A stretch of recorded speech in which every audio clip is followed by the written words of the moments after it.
Welcome to the Bitter at Beach Volleyball podcast. My name is Mark Burrick, and my co-host, my best friend, Brandon Joyner. Bow, bow, bow, bow. How's it How you doing, going? buddy? I'm good. I'm good. It's leading up to camp. It's always a fun week. It's Mhm. making sure that everything's in place, making sure that when all these campers show up to Florida, we're ready for them. I always get a little antsy, leading up to camp, just because I'm so excited to meet new people, and then just a week long vacation, if we Mhm. can call it that. We definitely work a lot, but we have a lot of fun too. So Yeah. it's always a lot of mixed emotions, but I'm really looking forward to it. So in a Yeah. couple days, catch a flight out to Florida, get to see my best friend for one of my best friends. And yeah, and we have a one of the things I'm most excited about for this camp is we always have a stellar lineup for our coaching staff, but this round it's one of our bigger camps that we've run, and we brought in some bangers. So Heck yeah. I'm really excited for that. It'll be Yeah, we fun. got a real nice squad, and yeah, I'm feeling the same thing. Kind of like the events. It's crazy, crazy, crazy how much goes into just running one Hmm. event, especially with the level of coaching. It's not just a tournament where you kind of hand out clipboards or whatever. Um, Not to knock any tournament directors, but these camps, the months of preparation that we go through is just, Yeah. oof, it's a And little once we insane. get there, it's always good. Like we have a Hmm. little adjustments here and there, which every type of event will have. But yeah, for leading up to it, I get excited. So Yeah, it's a good feeling. yeah, it is. Um, so today we're just going to talk quickly about stats, how to take them, which ones are the most important, and kind of comparing yourself to what wins tournaments, or we also have some stats from the 2016 Olympics. What wins the Olympics? Everybody has to take what we say here with I don't know, I guess you say a grain of salt, but you got to be careful when you're taking your own statistics because stats at a certain level won't necessarily get you there because like for us, you and me, maybe we could side out at 800 or 80 or 90% at a B, an a double A tournament. And if we talk about how those relate to the better defenders, what statistics you really need to win at your level, there are things that you should definitely just pay attention to. And I wouldn't try to compare yourself to the top players that we're about to give you. The stats that win Olympics they're going to change because they are against the best defenders and blockers in the world, right? And the digs per set or digs per game, we're looking at 5 or 6 digs per game to be the top of an AVP tournament or the top of a FIVB tournament. And if you're at a B or an A tournament, eh, you're gonna triple our number of digs, Right. ideally.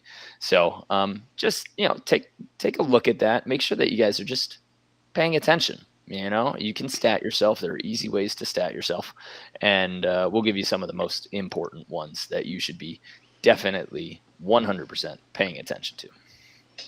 Yeah, I like it. I mean, stats is always it's always a tricky one, because one, it just like you said, it can be misleading a little bit. Hmm. Um, but the great thing about stats is that it's a way for you to measure yourself individually. I think sometimes people do get caught up in that race of, am I better than this person? Hmm. Oh, especially when we're like, when you want to play with someone and they pick another partner, and then you're like, but my side out percentage is better, but there's Hmm. so many other things that go into account. Yeah. Um, but it is a really, really good tool to use to see how your personal growth is going. Um, Yes. and I think as long as people are using it the right way, it's a great tool to have. And then there's stuff that hides that are not really statistically taken or people don't pay attention to that are the most crucial part of the game. And for me, that's setting. Hmm. I I think setting is the most important part of the game, bar none. It's the end all be all for attackers, for offense, for transition, and there is such a difference in feel for each setter. There are sets that look reasonable, but are they perfect? You know, do they really put that person in the best system? And unfortunately, we don't actually have a stat that Hmm. really measures, setting perfection. The only thing you can really measure is like oversets. And then some people like their set tighter, some people like it off. So a great set, that visually looks like a great set for somebody, they might actually just hate that, because of either the way it came out, how high or low it was, the rhythm of it. So with all of this, I wish there were a way for people to stat setting, but you want to have some kind of reasonable way that you can track it. And the number one thing I'll just say is limit oversets. Hmm. If you are oversetting more than one ball per set, that's it. It's too much. I'd much rather get set a bunch at 9 or 10 feet than it's already in the blocker's hands. Hmm. So what if I'm keeping the ball alive instead of killing it? At least I'm keeping the ball alive. Yeah, and I think especially for all of our listeners who are beginner, intermediate, who fall into that category, Hmm. for some reason, that's the crew that almost invites setters to overset more. Hmm. It's weird because they're like, "Oh, put me on the net," and it's this 5'8" person who are you blowing kisses at me? What? No, not you. Pretty girl behind me. Hey, Janelle. Um, but it's I think that that's a big thing. And I know we're talking about stats right now, but when you are a setter, and especially sorry, if you're an attacker, be okay with saying, "Hey, if you're gonna miss off." Hmm. Because then it just gives you the ability to work around the block. It allows you to still have an idea of where you're putting the ball. And still, so many times we see a lot of people setting too tight. And the second part is at like people get rewarded for tight sets because the blocker peels. They leave the net way too early. Worked out. Whereas you do that at 4 open level, it's over. So it's one of those over throughout career. You might not pay a price for it too many times, but you start doing the higher levels, and that's your entire match comes down to one overset. And the other team will take advantage there. So, without getting into those stats, guys, limit your oversets. Make it 0. Just count on your hands how many times you're oversetting. If it's more than one, figure it out and get rid of it. We'll say that just to start, and that's something that the only thing we can count is really oversets versus non-oversets, or sets that the blocker can immediately grab versus Yeah. can my hitter make a decision. Or if it's a fault, like if it's a double or a lift, if it gets called as an illegal play. Yeah, I got puppies But in here. hey, it's all good. So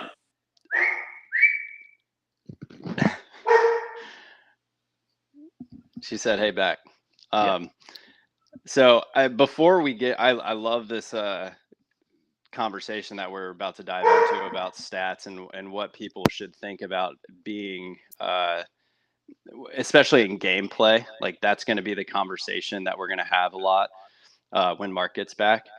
But whenever we're thinking about individual stats, something that I want you guys to keep in mind is that it is an individual thing, right? So a statistic that you guys can start working on by yourselves, whether you have a team to play against or not, are statistics of your accuracy of passing, of your accuracy of serving, of your accuracy of attacking, and we don't even need other people on the other side of the net. And that's something that can show you how these goals are kind of growing, or how you're getting closer to your goals. For instance, whenever you're at practice and you're doing these things, there are statistics that you can take on your own that deal with your passing. And so one thing that's really, really cool is, let's say you're just starting out, and every single month you could have a test day. So let's say the test for passing would be that you're going to receive 10 serves. Okay. And then you draw a circle right in the center spot, maybe make it 4 by 4 feet, um, or square, whatever you want to make it, and get those 10 serves and see how many times you can pass into that square. That's something where you don't even need another team. You just need somebody that can serve at you. And maybe the first month that you test, you only get 2 out of 10, right? So you're passing at 20%. That doesn't mean that the other passes are bad, but it shows you how many of those balls that you can actually get into that area. Maybe the next month you go up to 3 out of 10. So now you're starting to see an improvement in your skill. Um, I guarantee you, if you do this once a month and you have practices within that month that are focusing on the skills that you're trying to accomplish, then you're going to start to see yourself rise. So, and these are statistics that you can take on yourself. I think a lot of people, they completely ignore this. Mm. They don't go out to the beach and hit 10 high lines into a 2 by 2 foot square and say, I can do this 1 out of 10 times, and Right. be honest with yourself. It's kind of hard to do that, because a lot of the times you're gonna feel like you fail. Hmm. You know, we're taught, especially everywhere in the world, you're taught that if you get below like a 70% in anything, that it's a bad grade. It's a D, it's an F, it's something terrible. And so, but a 7 out of 10 hitting a high line is actually pretty good. you know um and so I think if we can start thinking, kind of be thinking about those kind of ideas, and allow setting our practices up to where we're testing our own statistics, Yeah. and then now we have a benchmark, and that's how you see growth, because you'll be able to see that maybe after the first month you didn't get the number that you liked, but each month you're improving. And I guarantee you, as those numbers improve, your gameplay is going to improve, and finally your finishes are going to improve. So Yeah. it's I it's definitely 100% important. agree with that. You have to find the targets. You have to say, all right, I'm holding myself to this objective test. Hmm. With passing, it's tough because you want to make it as objective as possible. Right. It's not ideal for everybody to get out there and put a hoop in the middle of the court. But one of the ones that I really like that you could do alone at home, and it's not necessarily full on serve receive, but if you serve a ball against a basketball backboard and you just try to pass it back into the hoop, Hmm. you give yourself 1 point for hitting the rim, and you give yourself 3 points for getting it in, and then just keep do that 20 times, and every 20 times you just keep getting better on Keep that your score. score. Yeah. Yeah, And it's that was simple. Yeah.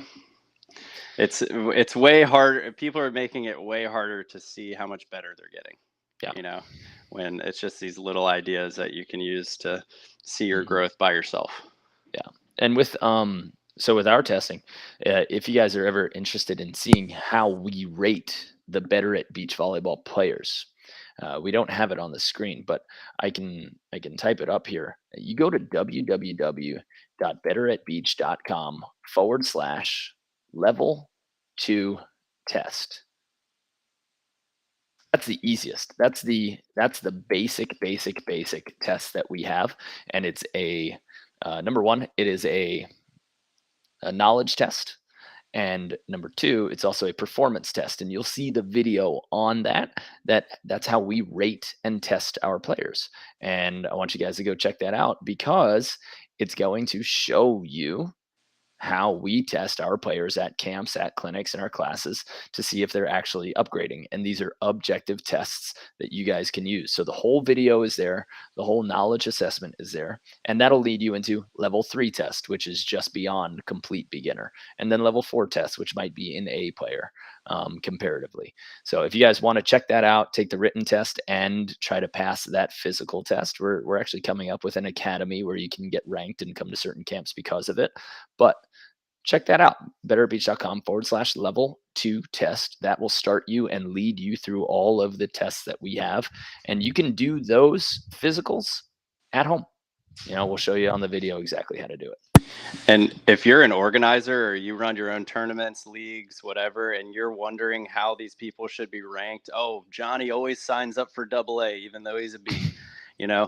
These are the reason that we built this is because it shows what type of volleyball player they are. One of my favorite things to see at camp is when somebody comes for the first time and they pass their level 2 and then they try for level 3 and they happen to fail, and then they come back and they've been working for a couple months. They come back, they took in a little bit more information from camp, and then they're able to pass that level 3, and it's something that they do, and they get rewarded for it. So it's a great system. If you have any type of league, if you're wondering what level you are, this is a great place to start.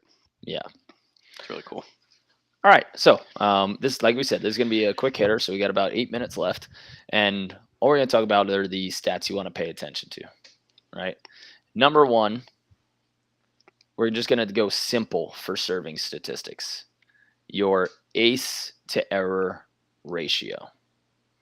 Now, most players, most coaches will say that you want to be at about a 1-to-1 ace to error ratio, which means if you're making an error, you're hitting it out, you're hitting the ball into the net. For every time you actually miss, you want to say, all right, maybe I've earned an ace. That is a good, easy statistic for you to pay attention to. How many aces did I get? How many misses did I get? Because if I'm being so aggressive that I'm missing so much that I'm actually getting aces on, you're not even giving yourself a chance to win those points. And yes, you might get that little kind of Vegas syndrome where you get one win every 10 times you miss. That doesn't work out for you in Vegas. It doesn't work out for you in beach volleyball. Right? It feels good when it happens and you think you struck gold, but over time that is going to lose you matches. There is a risk ratio that you need to take when you're talking about, all right, what's the other team's side out percentage? How good are these guys that we're playing? When we serve them, are they siding out? Are they winning 7 out of 10 points?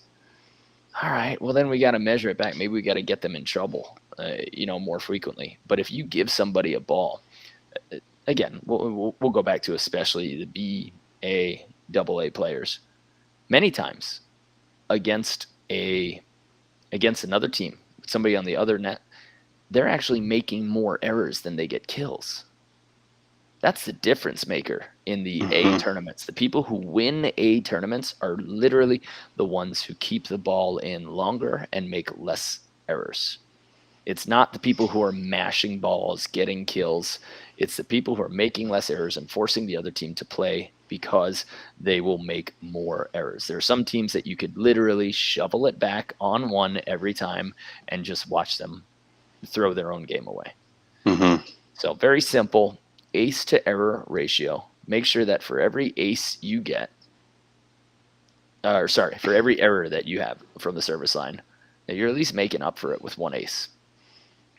Or we could say at least forcing one free ball. Yeah, I like that, because that's a tricky statement, because a lot of times whenever people make an error on a serve, I love I love what you're saying about the stay aggressive. You got to earn an ace because that's the ratio that you're going for. But you don't want to overcorrect. Like there still has to be some kind of control within your game. So I like the idea of trying to put them in a tricky situation where you're either acing them or you're looking at getting a free ball in return. I think that those can kind of go hand in hand. Yeah. The next thing we'll talk about, aside from and probably the most important for your game, is your attack percentage. So your attack percentage, for people who don't know, take the total times that you swing, that you have the opportunity to attack the ball, right? And then you take your kills. A kill is any time where you swing at the ball and the setter just does not have an opportunity to play it. Okay. You take your errors anytime you get blocked into the net or hit out of bounds. So you take your kills, you subtract your errors, and you put that over, or you divide it by the total attempts. So kills minus errors divided by total attempts. And that will give you a percentage. And just so you know, the attack percentage for women, or the percentage for the Olympics, and we got this from American Volleyball Coaches Association. The average in the Olympics was a 52 point. The top 10 teams, 53%, and the top 3 teams was 57.8% for women. That means that just above walls they get to attack was a kill, essentially.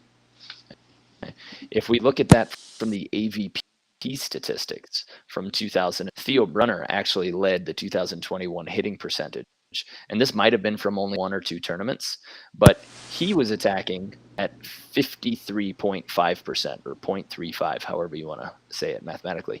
After him was Troy Field at 512, or 51.2%, and then DeFalco when he played at 506, and then Phil Dowhauser right behind him at 50% exactly. And if we take that with the women from 2021, so we're just above 50% for the top side out percentage, or the top hitting percentage was different than side out percentage. April Ross led the field with 53.2%. Behind her, Taryn Cloth, incredible to get this out of a 21-year-old, was 52.8%. And then Jessica Gaffney and Carissa Cook both at 51%. So if you're looking at one of the most important statistics that you can take, it's every time you get to swing, how many getting a kill, how many times you make an error kills minus errors divided by total attacks. And I think that's it gets obviously when you're playing, this is something that you're not going to be keeping track when you're on the court. You know, it's pretty hard to think about this, but you know, it's something that when you're watching film, this is a great thing to look at when you're watching film. If you're lucky enough to play for a club or you have a coach, then more than likely they're going to be keeping this statistic for you. And as you're kind of collecting this data and you're thinking about it, it's also important to keep in mind maybe what type of set you're hitting. You know, what type of what team are you playing against? You know, you'll probably see that your hitting percentages will change depending on who you're playing. Maybe when you're playing against a big blocker, you tend to make more errors or something like that. So it's a nice tool to look at and think about. Okay, I had some trouble this match. My hitting percentage was this amount, depending on your math, you know, and then it allows you to go back and look and see what was the cause for this hitting percentage. You know, I think a lot of us, we just write down the number and then we move on, you know, but remember, statistics are taken because it's something that's going to allow you to reflect back on it. So whenever we're thinking about attack percentage, side out percentage, anything like that, we have to use that information to help our game. So just make sure that once you get that information, you're thinking about why it's happening and how you got there. It especially if it was a great game, you know, if it was a great game, what did you do? Did you run a specific set? Was your setter setting you a specific way? Were you just in the zone? You know, so whatever that is, we just need to have those conversations. Sorry, You still with me, big guy? I'm back. Okay. What did you just wrap up on? Apologies. I had to run and I just talked about how hitting percentages, like whenever we're looking at them, and obviously I said you're going to be taking this information in after the game. So it's just important to remember looking at it afterwards. What got you to that? You know, so a lot of times I think we run out of time to really analyze ourselves. So we look and we're like, oh, my hitting percentage for this game was 34%. But then we don't go back and look and realize what caused me to have that poor of a hitting percentage or a side out percentage. So just kind of reminded everyone that afterwards to use that information to help build yourself up. Definitely. Yeah. One of the biggest difference makers that they noticed in the men's game, especially, was blocks per set. For the top teams, and the unfortunate part about this is that we can't really measure this at the A, AA, or B level because you shouldn't be blocking most of the time. A block is a terminal play, and blockers play a massive role in the men's game. Getting touches, affecting the player, and getting like real points. And when you take a look at like Andy Mole from Norway, who might be the best blocker in the world, he's getting close, almost pushing 3 blocks per set. That means that you're starting the game up 3-0, and then it's just like side out percentage from there. It's kind of crazy that he's getting that many blocks, and 3 blocks per set is an insane clip. Most other players, high level blockers, somewhere around 1.5 to 2, and you're hoping for 2. And that's a great game for a blocker if they're affecting the player and the rest of the points too. But those are terminal stuff blocks. So block percentage or blocks per set becomes pretty high in terms of importance. Yeah, and especially I think we've talked about this before, but in a lot of matches, whenever it's competitive, so pretty much in any semifinal, final that you're playing in, and honestly, I don't care what level it is. If you're able to bring 3 points to your team for a block, then you're putting your team in a very, very good spot. And it's crazy that Andy is doing this. And it's a large sample size, like Yeah. most of the time when we're talking about this number, it's like, oh man, this guy had a great tournament in Mexico. He had 3 blocks per set, but we're talking like this is his average. Right. And it's just silly. And the last 2, we're just going to touch on them quickly. That digs per game or digs per set is what we're saying. When we say digs per game, we're talking digs per set. That's a big one. But again, if you're trying to compare yourself to AVP players or FIVB players, you should be destroying us in digs per game because the attack quality that you're facing isn't necessarily great. So this is one of those ones where you say, for me, I want this many digs per game, and all you need to focus on as a player is improving yours, holding yourself to that standard. And per set, you're going to realize that some teams just hit out, your blocker blocks them, and you just don't get that many digs, but you're still winning. So that's okay, or you don't get that many digs and maybe you're losing. But this is a long-term thing that you want to take. You want to say, all right, over 4 matches, that's 8 sets, maybe, 8 to 12 sets. How many digs per set am I getting? And how do I increase that? Because you cannot improve what you do not measure. So if you're talking about, oh, I need better defense, well, how many digs are you getting right now? If you don't have that answer, we get a lot of players in our online courses. They say, I got to get better at defense. I got to get bigger at digging hard driven balls. My first question back to them when they're filling out their goal setting stuff is, hey, how many digs per set are you getting right now? Because if you don't know that, then we can't help you fix it. We don't know if you're not getting hard driven digs because the other team's only hitting 2 or 3 hard balls, but you're digging the rest of the shots. Cool. Then you're playing some good defense.